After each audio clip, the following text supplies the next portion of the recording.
জানি বলা ঘরের ভিতরে আদা পেঁয়াজ এখন আর কি করছেন খাইয়া বাজি দিতে পারবো কেউ আদা রসুন পেঁয়াজ দিতে হবে পেঁয়াজের ফ্লেভারটা আর হয় যারা আগে পরে বুঝানি বানাইছেন তারা কমেন্ট করবেন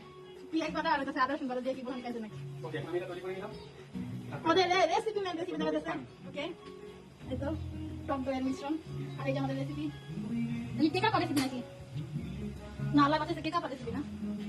তারপর শেফ তারপরে আলতো করে লাগিয়ে দিলেন দুই চামচ হালকা দিলেন হালকা পরিমাণে একটু দই কাটতে দিতে হবে এবার আমি খাওয়ার পর আপনার বাংলাদেশের টিকিট কাটতে হবে বলে চাইছি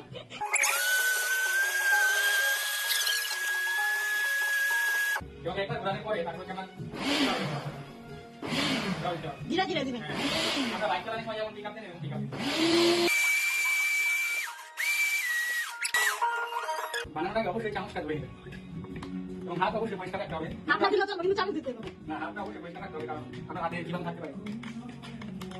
গুরুত্বপূর্ণ টিপস আপনারা নোট করে নেন হ্যাঁ আপনার যে খাতা লিখে নিতে পারেন তো প্রথম টিপস হচ্ছে আপনারা হাত দিয়ে নেবেন সেকেন্ড টিপস হচ্ছে চামচ আর সাথে দিয়ে নেবেন অবশ্যই দিবেন নট শুধু সঙ্গে দিবেন অবশ্যই দিবেন লাস্ট কেমন করবেন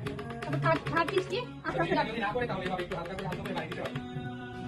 তো অবশ্যই আপনি এটা রাত 12টার আগে বানাবেন কারণ রাত 12টার পরে বানান তাহলে আশেপাশে সময় যদি কেউ ঘুমায় তাহলে দিতে হবে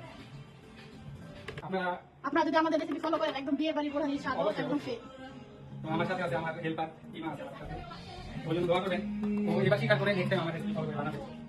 খাইয়া বেঁচে থাকলে ইনশাল্লাহ তো আমাদের সাথে ভিডিও করা যুক্ত হয়েছে এগুলো আপনাকে সে যদি ক্যামেরা থাকে তাহলে তাকে ভিডিও করে দেখাতে পারবো আমাদের সাথে আমাদের আপনি করে আছে উনিও জানেন আমার কাছে এগুলো শিখা ভিডিও কলে অনলাইন ক্লাস চলতো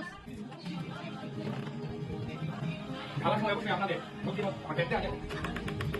শুধু পেটে আসা সবাই করবে না না পেটে থাকলে কি শেষ আমাদের গোহানি রেডি লেটস টেক